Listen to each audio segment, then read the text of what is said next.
ఇంక స్టార్ట్ చేద్దామా? అరే ఏంట్రా ఇది? తెలుసు కదా ఈ డైలాగ్ ఎంత ఫేమస్ అయిందో. Shanmukh Jaswanth big boss fame runner arrest అయిండు. హలో నిజమా అల్లుడు? అంతకంటే ఇంకేం కావాలి సార్? అబ్బా ఏందయ్యా ఈ అరెస్ట్ ఏంది, కథ ఏంది, కార్ఖానా ఏంది అని వీడియోలోకి వెళ్తే పూర్తిగా చూడండి. ఈ వీడియోలో పూర్తిగా నేను క్లియర్ కట్ చెప్పేస్తాను, లాస్ట్ వరకు చూడండి దయచేసి. షణ్ముఖ్ బిగ్ బాస్ ఫేమ్ అందరికి తెలిసిన విషయమే కదా, అందరికి తెలిసిన క్యాండిడేటు.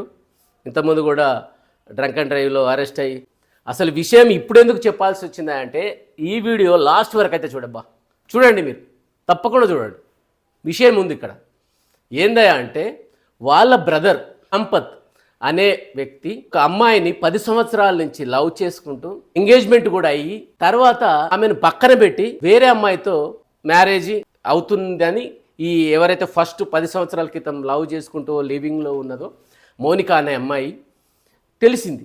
సరే పోలీసుల దగ్గర ఆశ్రయించి పోలీసు దగ్గరికి వెళ్ళి కేసు పెట్టి నేను రెడ్ హ్యాండ్గా పట్టిస్తాను, వాళ్ళ దగ్గర తీసుకుపోతాను రండి సార్ అని చెప్పి ఆమె కేసు బుక్ చేసి ఇట్లా నన్ను 10 సంవత్సరాల నుంచి ఆమె దగ్గర ప్రూఫ్లు ఉంటాయి కదా, ఖచ్చితంగా ప్రూఫ్లు ఉంటాయి, ఫొటోస్ అవన్నీ ఉంటాయి, అవన్నీ చూపించి పోలీసులకు మీరు ఇతన్ని నన్ను 10 సంవత్సరాల నుంచి పెళ్లి చేసుకుంటానండి నమ్మించి వేరే అమ్మాయితో పెళ్లి జరుగుతుంది, దయచేసి మీరు నాకు సహకరించండి, కావాలంటే పలానా రూమ్లో ఉంటాడు, పలానా ఫ్లాట్లో ఉంటారు, మిమ్మల్ని తీసుకెళ్తా రండి అని తీసుకెళ్ళింది ఆ రూమ్కి. తీసుకెళ్ళిన తర్వాత ఏం జరిగిందా అంటే వీళ్ళు అనుకున్నది ఒక ప్లాను, అక్కడ జరిగింది ఒక ప్లాన్. అనుకున్నదొక్కటి అయినది ఒక్కటి బోల్తా కొట్టిందిలే బుల్బుల్ పిట్ట. షణ్ముఖ్ అనేవాడు ఉన్నాడు. ఎట్లున్నాడా అంటే ఫుల్గా గంజాయి కొట్టి అక్కడ గంజాయి పైప్స్ దానికి సంబంధించిన పూర్తిగా ఎట్లయితే వాడతారో ఆ వ్యక్తి కూడా మొత్తం బాగా మందు ఫుల్ తాగితే ఎలా ఉంటాడో ఆ టైప్లో ఉండి రెడ్ హ్యాండ్గా పోలీసులు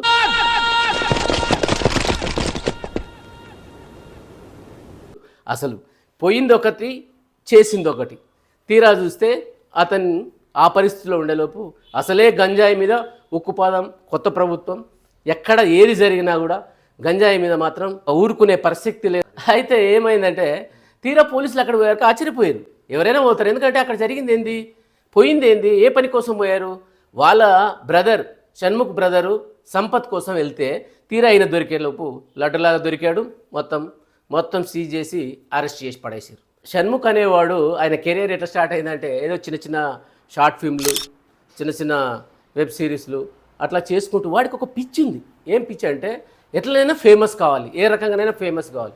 ఆయనది వైజాగ్, ఆయన పుట్టిన ఊరు వైజాగ్. అక్కడ వైజాగ్లో మామూలుగా ఎందుకంటే అతను వాస్తవానికి నేను చాలాసార్లు ఆయన సోషల్ మీడియాలో ఆయన యొక్క పిక్స్ అవి పెడతా ఉంటాడు, బాగా ఎక్సర్సైజ్ చేస్తూ ఉంటాడు. ఎక్సర్సైజ్ చేసేవాడికి మంచి ఫిజిక్ ఉండాలి, కానీ ఆయన ఎంత చేసినా కూడా ఈ గంజాయి అలవాటు ఉంది కాబట్టి అతనికి ఆ బాడీ అనేది, ఆ ఎక్సర్సైజ్ బాడీ అనేది, ఒరిజినల్ బాడీ అనేది లేకుండా పోయింది. అయితే ఇట్లా ఫేమస్ కావాలి, ఎట్లయినా ఫేమస్ కావాలని ఏదో చిన్న చిన్న షార్ట్ ఫిల్మ్లు అవి ఇవి చేసుకుంటూ దీప్తి సునయనతో ప్రేమ వ్యవహారము, ఆయన బిగ్ బాస్లోకి వెళ్ళడము, బిగ్ బాస్కి వెళ్ళిన తర్వాత రన్నరప్ కావడం. అసలు బిగ్ బాస్లో వాడు ఏమీ చేయలేదబ్బా, ఎందుకు అని అసలు రన్నరప్ దాకున్నారు ఆ సీజన్లో. మాకైతే అసలు పిచ్చి పట్టిపోయింది. నేను కూడా బిగ్ బాస్ రెగ్యులర్గా వాచ్ చేసేవాడిని, చాలా పిచ్చి పట్టిపోయింది. అట్లాంటివన్నీ ఎందుకు పెట్టారు, ఈ వీక్ పోతాడు అని కూడా లాస్ట్ వరకు పెట్టారు అవన్నీ. అక్కడ అదృష్టం నిజంగా వాస్తవానికి. అంటే పెద్ద టాలెంట్, డ్యాన్స్ కూడా పెద్దగా ఆ బిగ్ బాస్లో చాలాసార్లు అవి డ్యాన్స్ వాడికి అవకాశం వచ్చినా కూడా పెద్దగా డ్యాన్స్ చేయలేదు. ఎంతసేపు కూర్చోవడం ఇది చేయడం, తినడం, లాస్ట్ మూమెంట్లో కొంచెం అట్లా ఆమె మధ్యలో దీప్తి సునయన వచ్చి వాళ్ళ లవర్ వచ్చి ఏదో చెప్తే అప్పుడు కానీ వాడు వెళ్ళగలే. అట్లాంటి ఇతని మీద ఆల్రెడీ ఒక యాక్సిడెంట్ కేసు ఉంది, అది నడుస్తుంది, దాన్ని ఫోకస్ చేయలే. ఎందుకంటే ఏదో ఒకటి చెప్పి వాళ్ళు ఎందుకంటే మీడియా ముందు కూడా రాలే, అప్పటి నుంచి డౌన్ అయిపోయాడు. కాకపోతే ఇప్పుడు ఏదో కెరియర్లో ఇంకా ఏదో ఎదగాలి అది చేసి లాస్ట్కు సంపత్ ద్వారా సంపత్ కోసం వాళ్ళ బ్రదర్ కోసం వెతుకుతున్నారు. వాళ్ళ నాన్న కూడా ఆ అమ్మాయి మోనిక మీద వార్నింగ్ కూడా ఇవ్వడం జరిగిందంటే ఎంతవరకు కరెక్టో తెలియదు, ఇంకా అది బయట పడలేదు. కేసు మాత్రం పక్కాగా, ఎందుకంటే గంజాయి దొరికింది కాబట్టి అతని మీద పక్కాగా కేసు బుక్ అయ్యి జైలు పోయే అవకాశం అయితే ఉంది. ఈ వీడియో కనుక నా అభిప్రాయానికి మీరు ఏకీభవిస్తే లైక్ చేయండి, షేర్ చేయండి, కామెంట్ చేయండి, బెల్ ఐకాన్ని గుద్దిపడేయండి. మీ స్మార్ట్ చారి. ఈ కార్యక్రమం ఇంతటితో సమాప్తం. రేపు ఇదే అలవాసులపై మళ్ళీ కలుసుకుందాం. అంతవరకు సెలవా మరి. మీ అక్కయ్య మీనాక్షి పొన్నుదొరై. మళ్ళా అడుగుతున్నా, నేను సిగ్గు లేకుండా అడుగుతున్నా, నేను దయచేసి సబ్స్క్రైబ్ చెయ్యండి చెయ్యండి చెయ్యండి, నా ఆవేదనను అర్థం చేసుకోండి.